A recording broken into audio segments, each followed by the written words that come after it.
all student and all hearing my channel to person।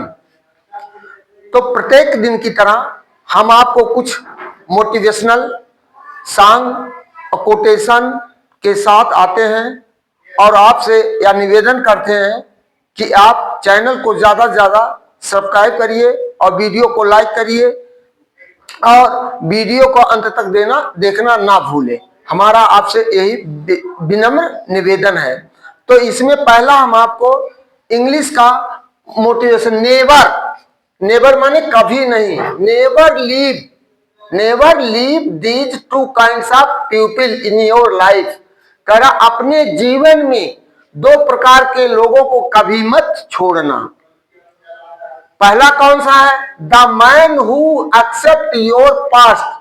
उस आदमी को ना छोड़ना जिसने आपके बीते हुए सारी चीजों को स्वीकृत करता है। And still loves you with his whole heart. जो अपने पूरे हृदय के साथ आपको प्यार करता है। दूसरा करा the one who puts all his effort to keep you happy. जो सारा दूसरा व्यक्ति हुआ होता है जो सारा आपके खुशियों को, आपको खुशी रखने के लिए अपना सब कुछ निछावर करने के लिए तैयार होता है। ऐसे दो व्यक्तियों को आपको कभी छोड़ना नहीं चाहिए। और मदर, बी कोटेशन हमारा ए हो गया नेवर और बी हो गया mother. Mother is like of a book, my mother is a like of book. मेरी माँ एक पुस्तक के समान है, एक पुस्तक के समान है। My mother is a like of book, my mother is a like of book. मेरी माँ एक पुस्तक के समान है। और का mother, my mother is a my favourite chapter, my mother is a favourite chapter. मेरी माँ मेरी सबसे प्रिय अध्याय है। प्रिय क्यों है? आपको सब बहुत कुछ सिखा सकती है, अच्छाई बुराई। और माँ का चुंबन ही पहला उसका विद्यालय का प्रथम अध्याय शुरू करता है। और तीसरा हिंदी में हमने लिखा है रवैया। रवैया के माने चाल चलन, आचरण, व्यवहार। कह रहा है कि माता पिता को बुढ़ापा उतना कमजोर नहीं करता, माता पिता को बुढ़ापा उतना कमजोर नहीं करता जितना कि औलाद का रवैया कमजोर कर देता है, जितना कि औलाद का रवैया कमजोर कर देता है। यदि औलाद बिगड़ गया, बर्बाद होगा, नशेड़ी निकल गया, गजेड़ी निकल गया, चोर निकल गया, बदमाश निकल गया, तो आपका जिंदगी तबाह करके चला जाएगा। इसलिए 100 से एक ही भला, नंगा से तंगा भला। एक ही रहा तंदुरुस्त रहा है, ये नहीं है हमारे पास 10 औलाद हैं, कोई लंगड़ा है, कोई लूला है, कोई काना है, कोई अंधा है, तो उसे हमें कोई लाभ नहीं है। और एक रहा जो अपने में शक्तिशाली और बलवान, बुद्धिमान, तेजस्वी हो, जो कि जहां जाए अपनी ख्यात को फैलाए और माता पिता के नाम को रोशन करे। इसी के साथ हम आपको एक सॉन्ग देना चाहते हैं। नून रोटी खाई के भले जिंदगी बिताया, नून रोटी खाई के भले जिंदगी बिताया। अपना न पढ़े लड़कन के पढ़ाया, पढ़ा लिखा बबुआ कलमिये में जान बाय, पढ़ा लिखा बबुआ कलमिये में जान बाय। यह वे पढ़ैया अम्बेडकर जी कैले, यह वे पढ़ैया अम्बेडकर जी कैले। पढ़ लिख के देश का संविधान रची गईले, पढ़ लिख के देश का संविधान रची गईले। नून रोटी खाई के भले, नून रोटी खाई के भले जिंदगी बिताया। अपना न पढ़ भैया लड़कन के पढ़ाया, पढ़ा लिखा बबुआ कलमिये में जान बाय, पढ़ा लिखा बबुआ कलमिये में जान बाय। चूंकि हम कोई संगीतज्ञ तो है नहीं, लेकिन अपने यहाँ कुछ इसी वीडियो बनाते समय जो आपका टॉपिक अपने लेते हैं उससे कुछ मोटिवेशनल के साथ हम आपको कुछ इस तरह को वाक्यांश कुछ हंसी के रूप में दे देते हैं, जिससे आपका मनोरंजन उसमें रुचि बढ़ता जाए। इसलिए हम आप अपने पुराने टॉपिक पे चल रहे हैं, पढ़ाई से संबंधित syntax chapter chart number 37। Syntax है क्या से द करेक्ट डिफिनेशन है, the correct arrangement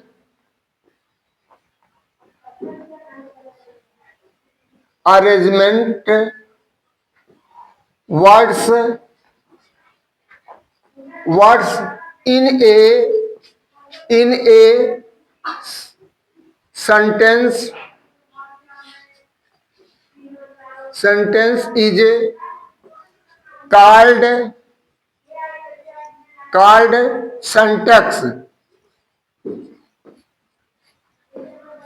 called syntax, शब्दों को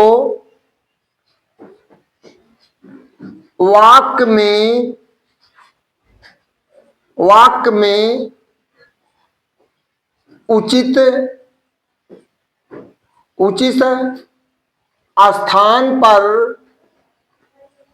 स्थान पर लिखने की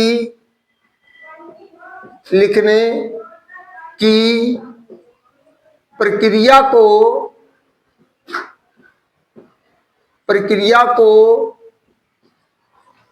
सिंटैक्स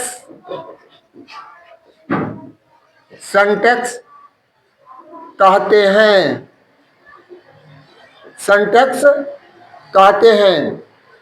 अब देखिए यह हमारा प्रारंभिक सेंटेंस का परिभाषा है, हम जिसको नेस्फील्ड ने किया है और हम आपको ये दे चुके हैं।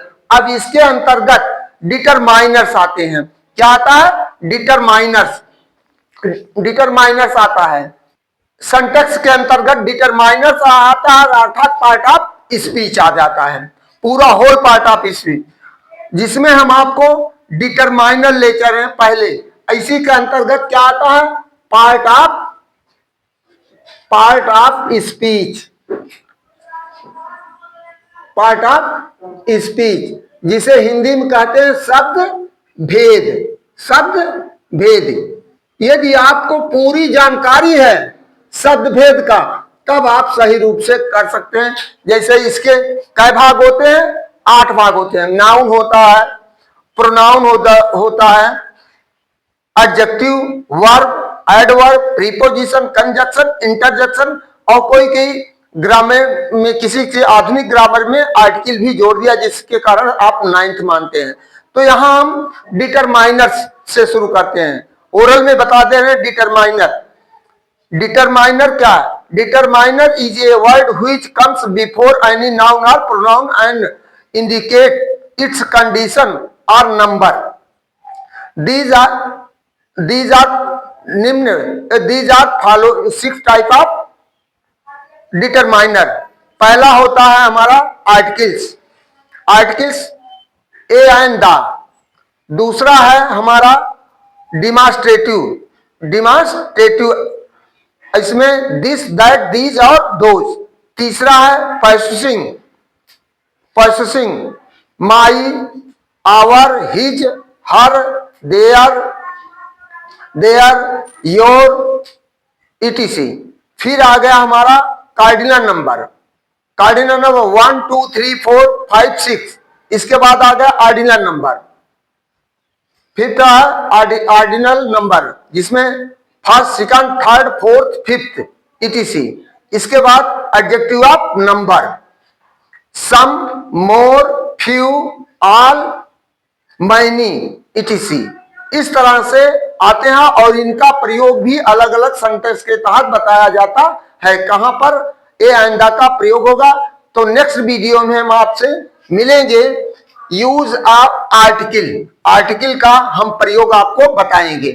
तो कहने का मतलब है, वाक्य में जब सही रूप से शब्दों को, अब कर्ता के स्थान पे क्रिया लिख दीजिए, क्रिया के स्थान पे कर्ता लिख दीजिए, एडजेक्टिव स्थान पर एडवर्ब लिख दिए, एडवर्ब के स्थान पर एडजेक्टिव लीजिए, तो आप टोटली रूप से रॉन्ग हो जाता है।